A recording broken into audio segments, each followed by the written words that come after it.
శనివారం శని త్రయోదశి సందర్భంగా శనిదేవుని యొక్క విశిష్టతను కథ ద్వారా తెలుసుకుందాం. కర్మ సిద్ధాంతం ప్రకారం మనిషి చేసేటువంటి కర్మలకు ప్రతిఫలం అనుభవించి తీరాలి. మంచి కర్మలు చేస్తే మంచి ప్రతిఫలాలు వస్తాయి. చెడు కర్మలు చేస్తే చెడ్డదైనటువంటి ప్రతిఫలాల్ని అనుభవించి తీరాలి. మరి వీటిని అందజేసేవారెవరు? ఆయనే శని భగవానుడు. ఆయన యొక్క విశిష్టతను ఈనాడు తెలుసుకుందాం. Please watch, like, share and subscribe Chaganti Malathi Telugu. Notifications కోసం బెల్ ఐకాన్ని ప్రెస్ చేయండి. భారతీయులు కర్మ సిద్ధాంతాన్ని బలంగా నమ్ముతారు. ముఖ్యంగా హిందువులకు కర్మ సిద్ధాంతంపై నమ్మకం చాలా ఎక్కువగా ఉంటుంది. దీని ప్రకారం మనిషి చేసేటువంటి కర్మలకు ప్రతిఫలం అనుభవించి తీరాలి. మంచి కర్మలకి మంచి ప్రతిఫలాన్ని అందుకుంటారు. అలాగే చెడు కర్మలకి చెడ్డ ప్రతిఫలాన్ని అనుభవించక తప్పదు. ఈ బాధ్యతలను శనీశ్వరుడికి పరమేశ్వరుడు అప్పగించాడు. అందుకే ఆయన్ను కర్మఫలదాత అంటారు. సూర్య భగవానుడు ఛాయాదేవి యొక్క సంతానమే శనిదేవుడు. అందుకే ఆయన్ను సూర్యపుత్రుడని ఛాయాసుతుడని అంటారు. నిజానికి సూర్యపుత్ర, ఛాయాసుత అని పిలవగానే ఆయన అపారమైనటువంటి కరుణా కటాక్ష వీక్షణాలు వారి మీద కలిగిస్తాడట. ఎవరైతే ఆర్తిగా పిలుస్తారో వారిపైన. నవగ్రహాలలో కీలకమైనటువంటిది శని యొక్క సంచారం. జాతకంలోని ఒక్కో రాశిలో దాదాపు 2.5 ఏళ్లు సంచరిస్తాడు ఈ శని భగవానుడు. అంటే రాశి చక్రంలో ఒకసారి ప్రయాణానికి దాదాపు 30 ఏళ్లు పడుతుంది. నిదానంగా సంచరిస్తాడు కాబట్టి శనికి మందగమనుడు, మందుడు అన్నటువంటి పేర్లున్నాయి. ఒకసారి కైలాసానికి వెళ్ళినటువంటి నారద మహర్షి శనీశ్వరుడి గురించి పొగడ్డం మొదలుపెట్టాట.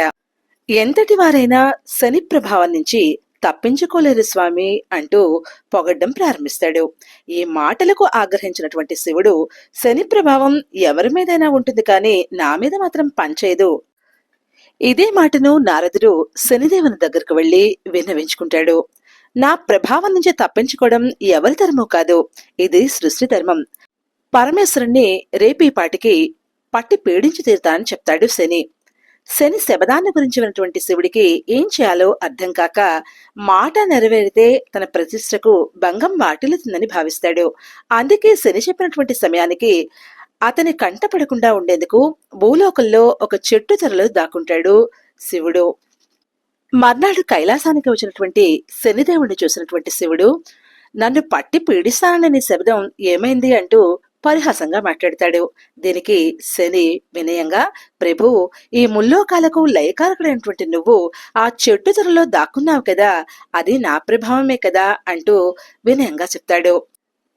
దీన్నే శని పట్టడం అనరా స్వామి అంటూ వినమ్రంగా పలుకుతాడు.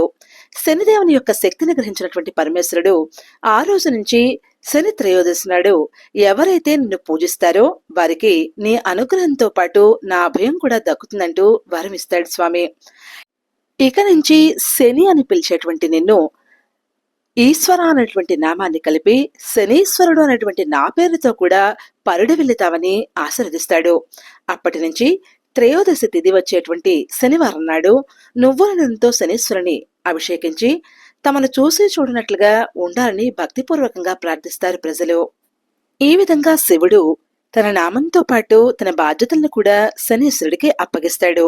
అందుకే ఆయనను కర్మ ఫలదాత అంటారు. ఒడిదుడుకులు ఎదురైనప్పుడు జీవితం విలువ పూర్తిగా తెలుస్తుంది మనిషికి. జాతకరీత్యా శని ప్రభావం అధికంగా ఉన్నప్పుడు తమకు తక్కువ శ్రమను కలిగించమని శనీశ్వరుడికి తైలాభిషేకం చేస్తారు. అందుకోసం నవగ్రహాలు ఉండేటువంటి ఆలయాన్ని దర్శిస్తారు. త్రయోదశి తిథి వచ్చేటువంటి శనివారం నాడు ఆయనను పూజిస్తే మరింత త్వరగా జాతకునికి ఉపశమనం కలిగిస్తాడని అందరూ విశ్వసిస్తారు. ఎవరి జాతకంలోనైనా పుట్టినటువంటి శిశువు కొంతకాలం తర్వాత శని ప్రభావానికి గురవుతారు. అదేవిధంగా శని దశలోనే మనిషి యొక్క మరణం తటస్థించడం జరుగుతుంది.